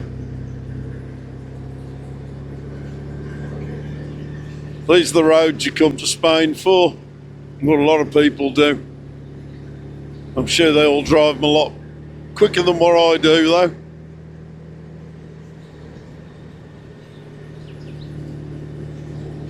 You'd think as you get older you get more reckless. So there's less life to miss out on. But I think as you get older you sort of see the dangers more. I don't know, maybe I'm just not a very confident bloke. Saying that, I must be a little bit to do what I'm doing.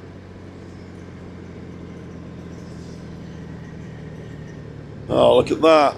Lovely. But still no coffee. 1:35.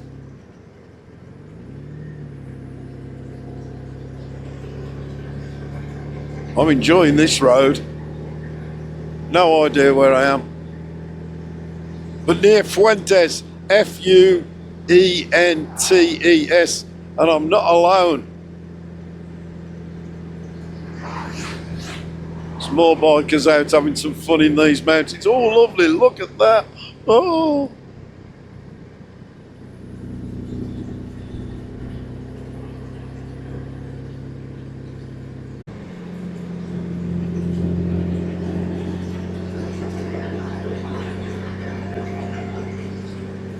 But I don't find a cafe or something similar soon, I'm just going to pull over anyway and have one of my emergency chocolate digestives that I bought in the garage a little way back.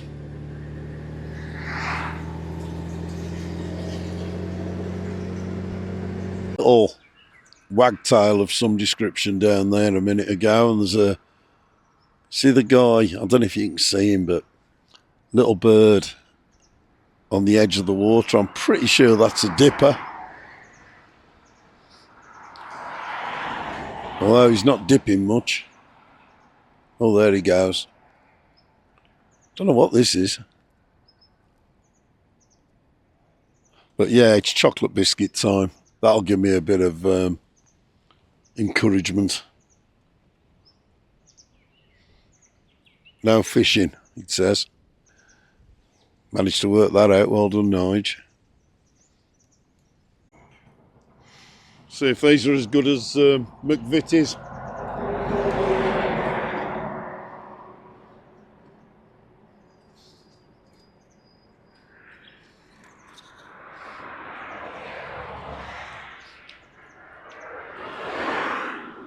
Sun's decided to do its thing now, which is nice.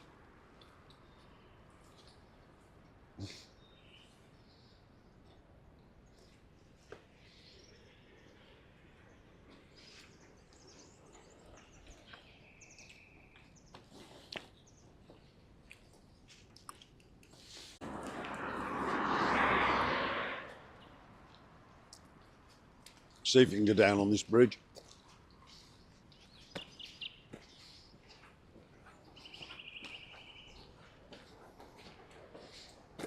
Prohibido El Paso Installation de Aforos CHJ. How you pronounce CHJ in Spanish? Well, I get the Prohibido El Paso bit. That's a no then.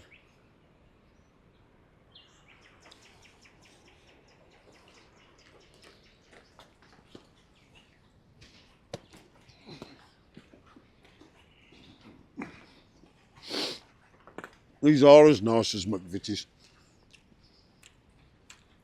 Different texture, but really tasty. Chocolate's nicer. Well, I feel better for that. 3 Spanish versions of chocolate digestives and stretch of the legs and a bit of a rest. It's funny how just 5 minutes doing that refreshes you. Used to do this, it's reminded me standing here or sitting here now. for a few minutes. I did this a lot on my last journey. I feel like this time it's been about covering a big distance, which served the purpose, but this is really nice. Sitting here in the sunshine when the sun's out. These clouds give me a bit of respite.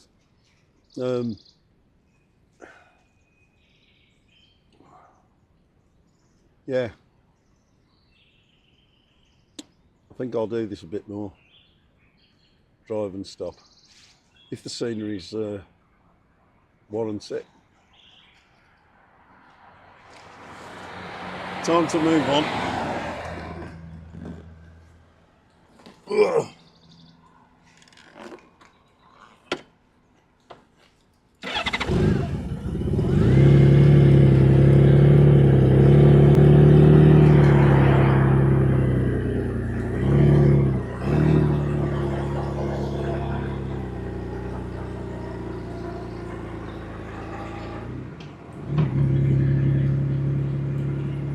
I don't know if you can hear it at all, but I did a little modification to the exhaust before I came away. Just drilled a 1-inch hole at the back of it, as you do. And Goldwings aren't supposed to sound like this, but it's got a lovely sort of grunt to it now.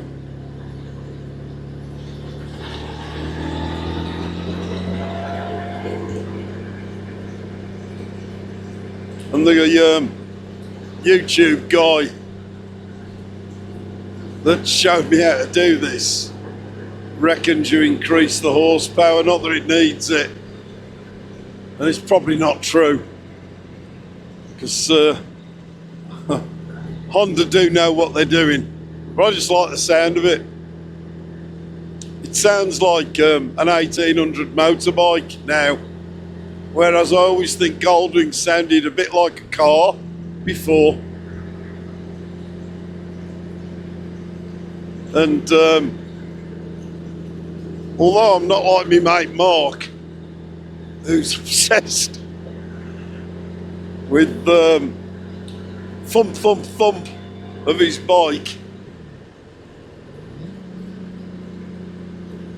I do like to hear the engine.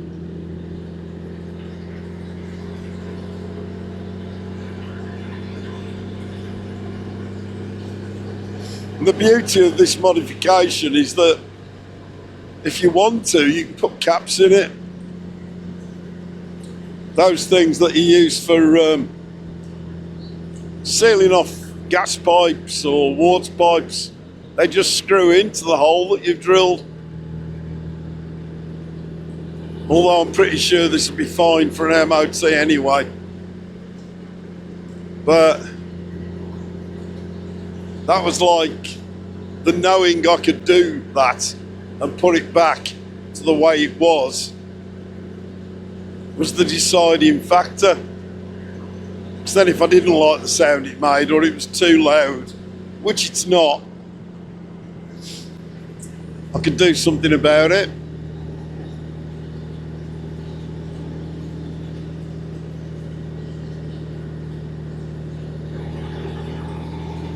Do like these roads. This is lovely.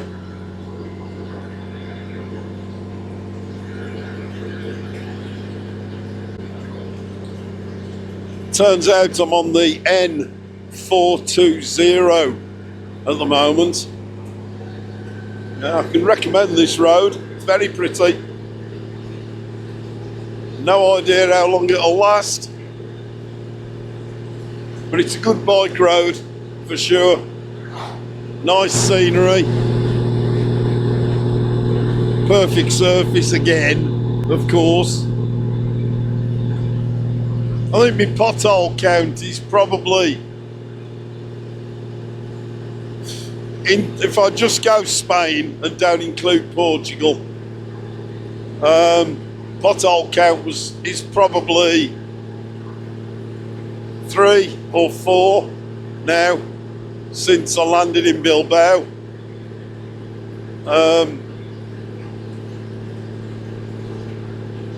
on actual roads, not main roads, but actual roads, all of them.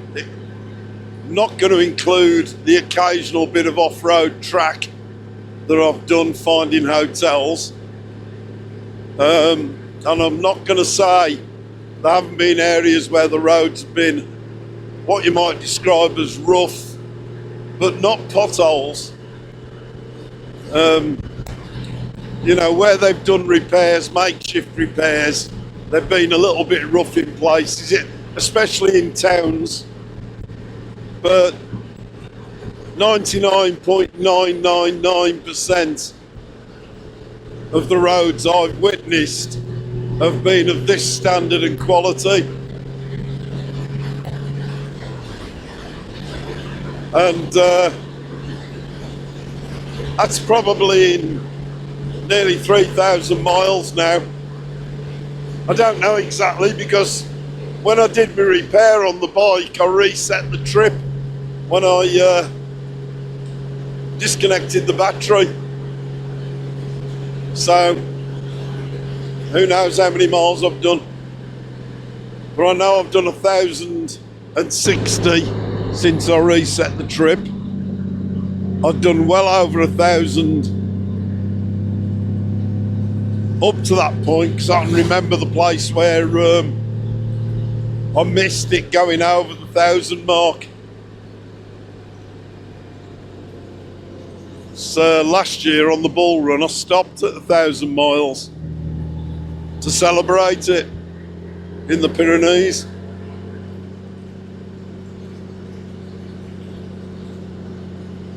So I've got no running tally as such, more than a guide.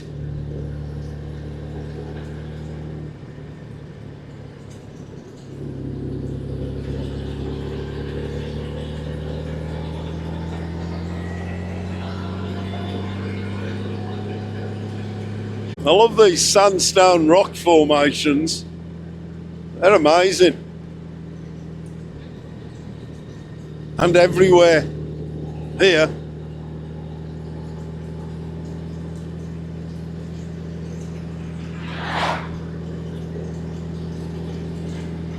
I noticed the soil's very red everywhere that you go in Spain.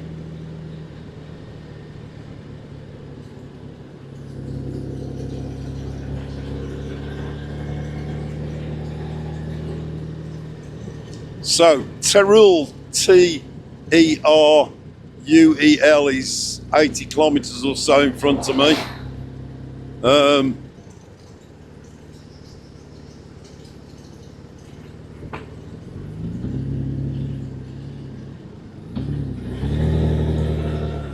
And let's have a look what this sign says. Boniches, B-O-N-I-C-H-E-S, is off to my right. And Fuentes is behind me. Might be able to pinpoint that when I get home or in the hotel tonight for you. Just stopped to quickly change the battery in the Insta. There was a time when every time I stopped to change the battery, I had to sort of physically reconnect things, the remote in particular.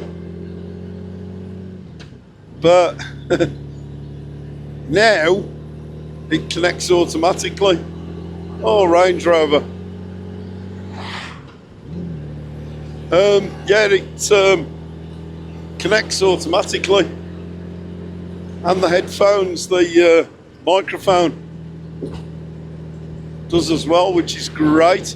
What I need to do now is think about a hotel.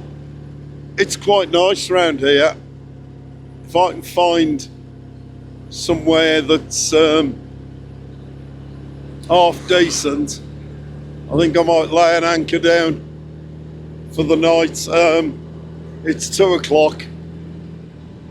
I haven't booked anywhere as usual, and I'm going to go on booking.com now. Why not pull over and somewhere safe and secure a hotel for the night.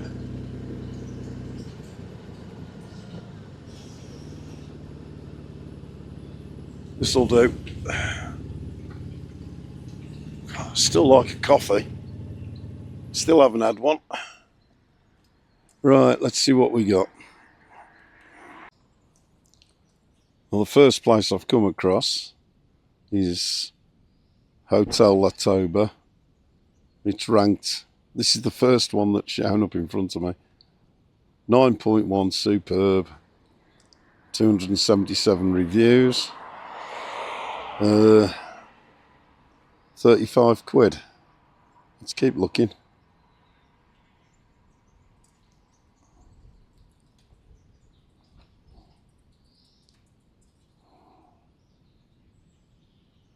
I don't know if I'm ready to pull over just yet. I might have a look, see what's coming up.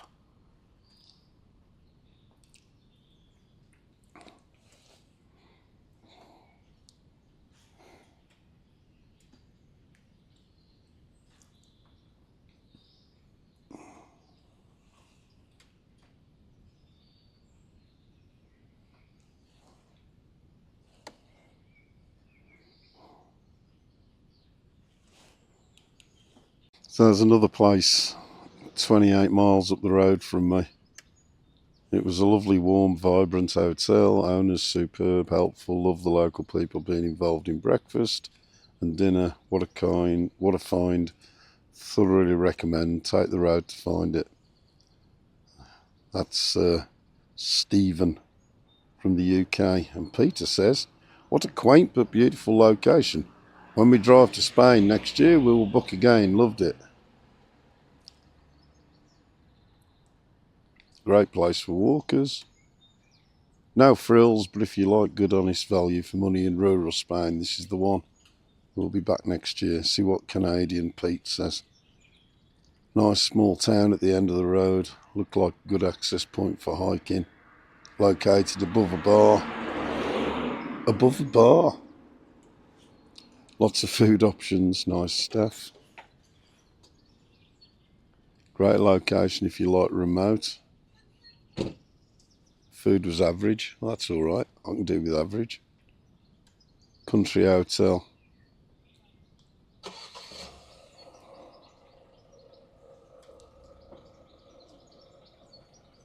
A remote village lost in the hills.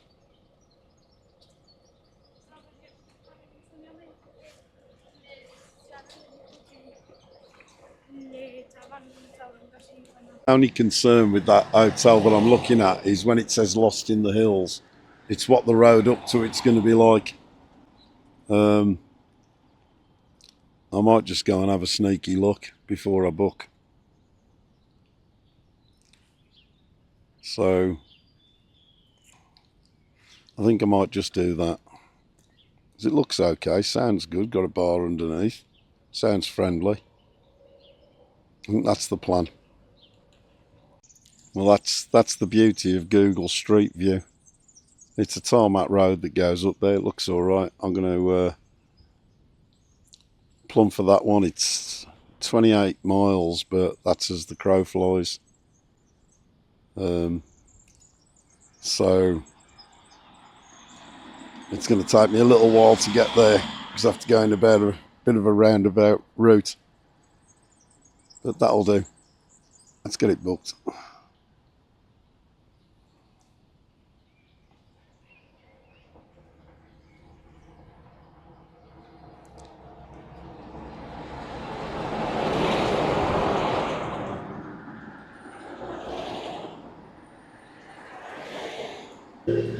Well, the hotel's booked. It's 40 minutes away from here, which is just nice.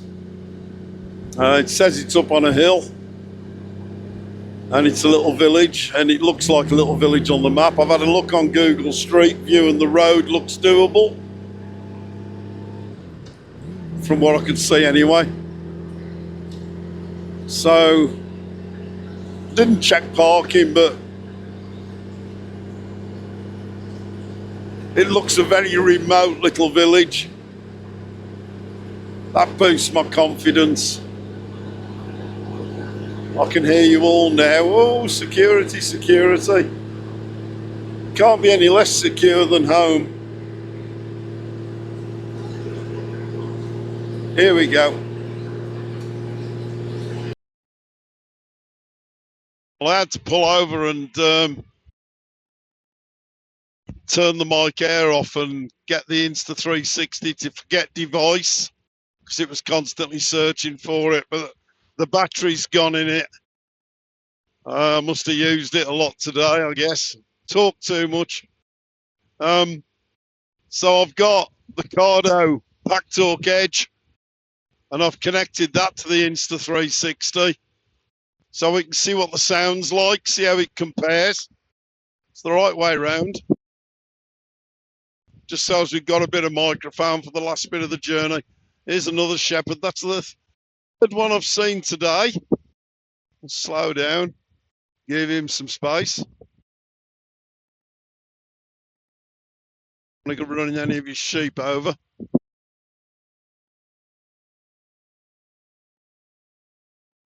Yeah, it'd be interesting to see how the one mic compares with the other.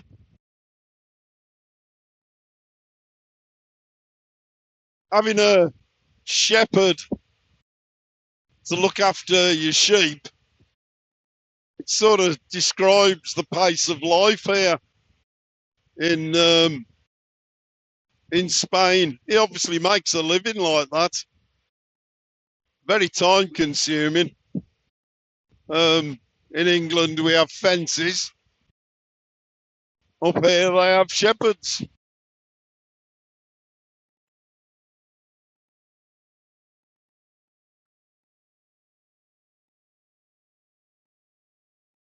It is Salinas del Man something or other.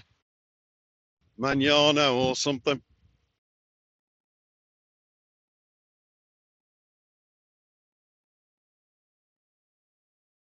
Very typical, very nice.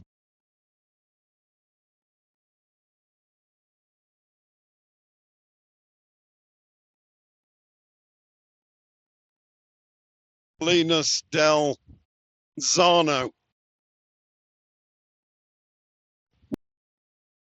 Not done any proper hairpins yet. Well, this one is nothing. Not done any proper hairpins since I've been on this tour. And who knows, maybe there'll be one before this hotel to test the bike out and test my ability. There's plenty when you get in the Pyrenees.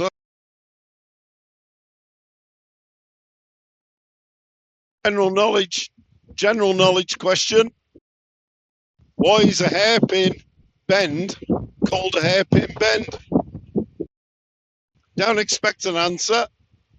Feel free to comment and let me know what the answer is, because I haven't got a clue.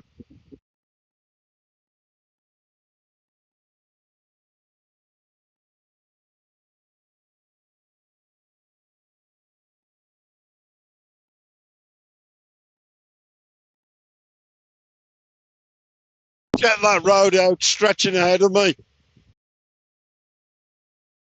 Absolutely fantastic.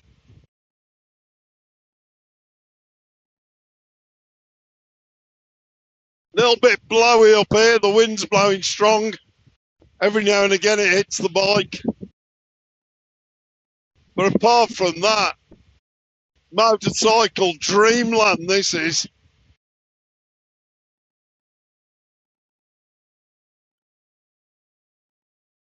Silky smooth. Big sweeping bends.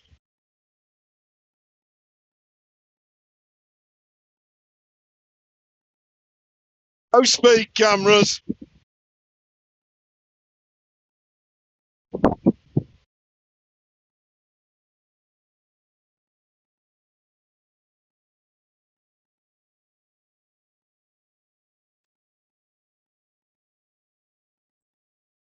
And views to die for, literally, but Wow. Wow.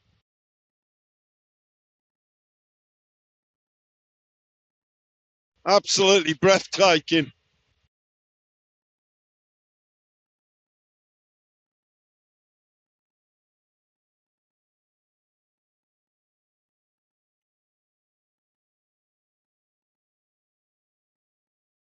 What makes it better is we're up to 18 degrees now, which is bordering on perfect.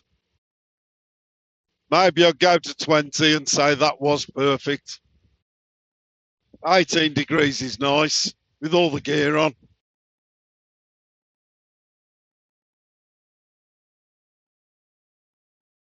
Sorry, Badger.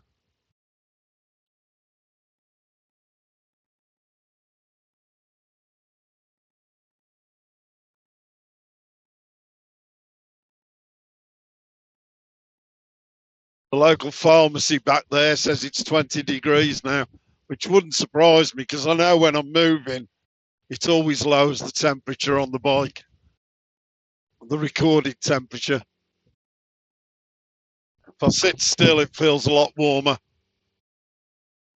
Wind chill and all that.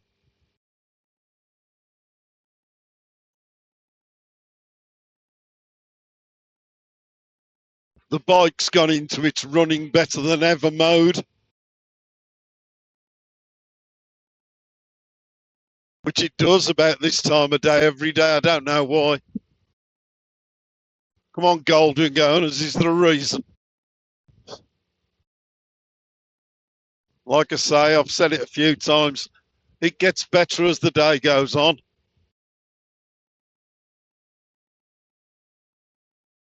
Right now, I'm barely touching the throttle and it just wants to go.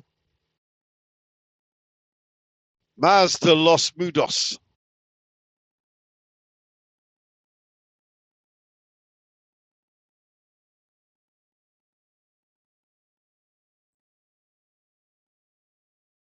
Some guys out for a blast.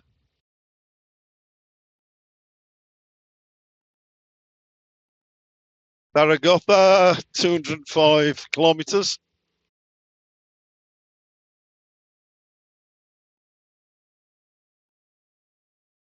My built-in altitude detector has just clicked.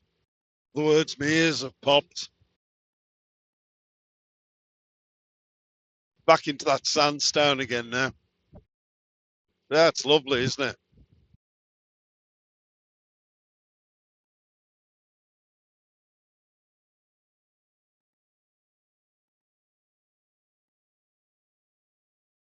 .7 kilometers till the road up to the hotel. Really nice again round here. What a great spot. So it's around here somewhere we leave the main road.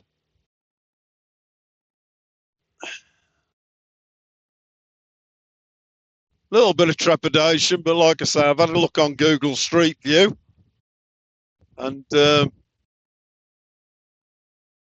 oops, it seems all right. If it's all like this, then we're laughing.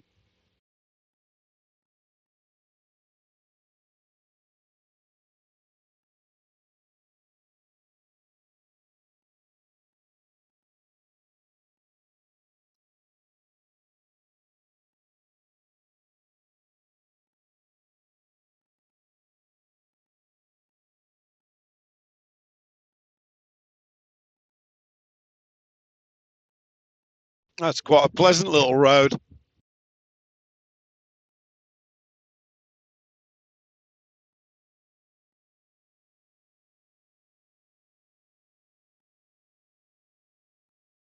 And I'm just 1 minute away now.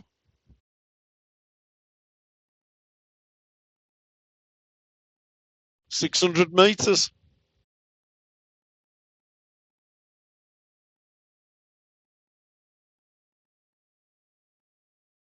Tramacastiel. Around here somewhere. Isn't the world beautiful? Look at this.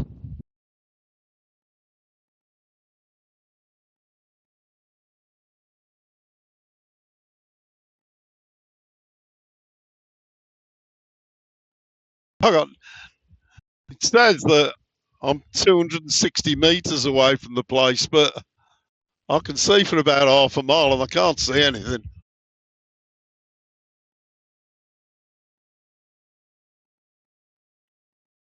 But not worried. If it's not just round this corner coming up, they lied.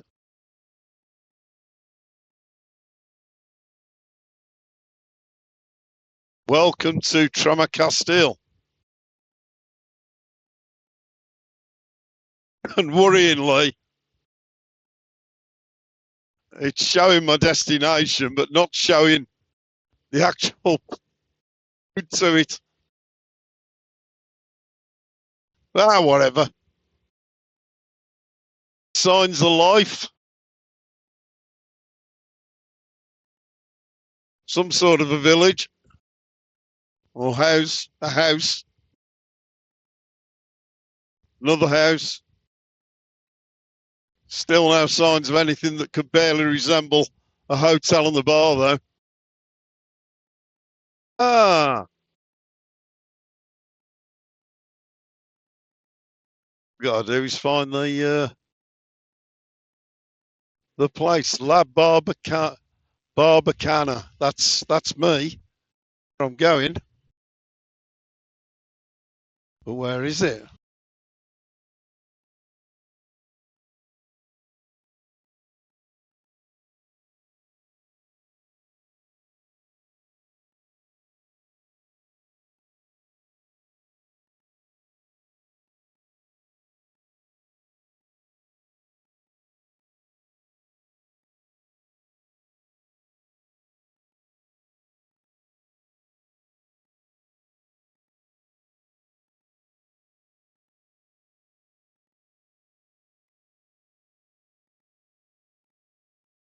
Hostel La Barbacana. Turn right. I'll do that then.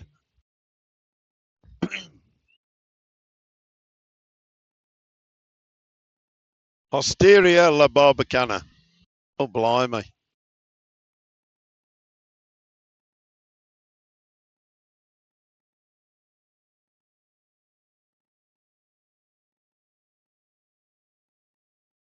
This is where it can be problematic, is these little roads, but I'm hoping this is it just round here.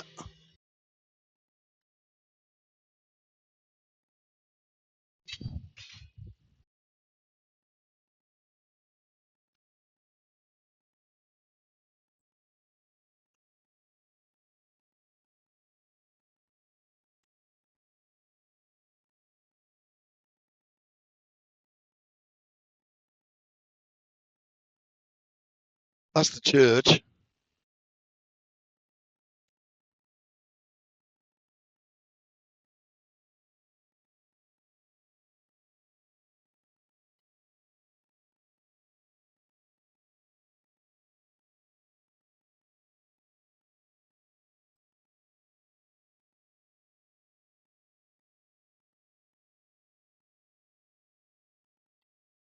Here we are.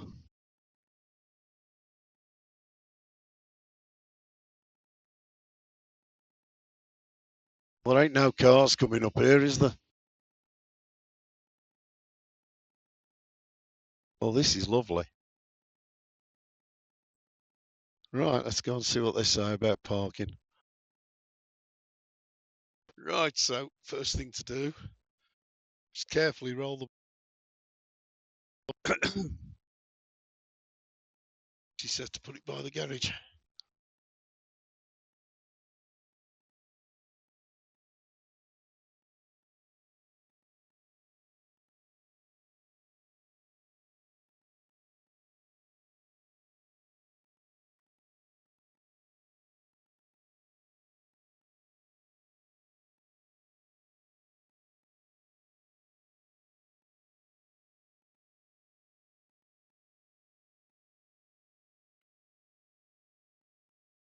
Okay. Yeah.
And I'll show you the room.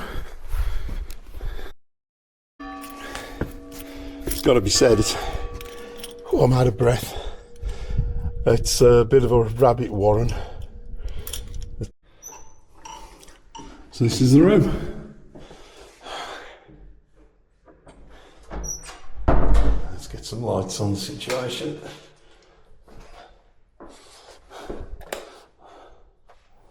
The bedroom.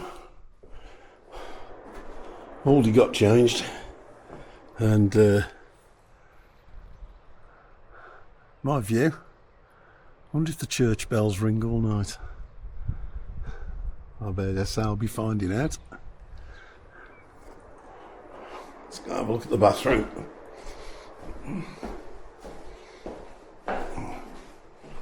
Got to be a light switch. There it is.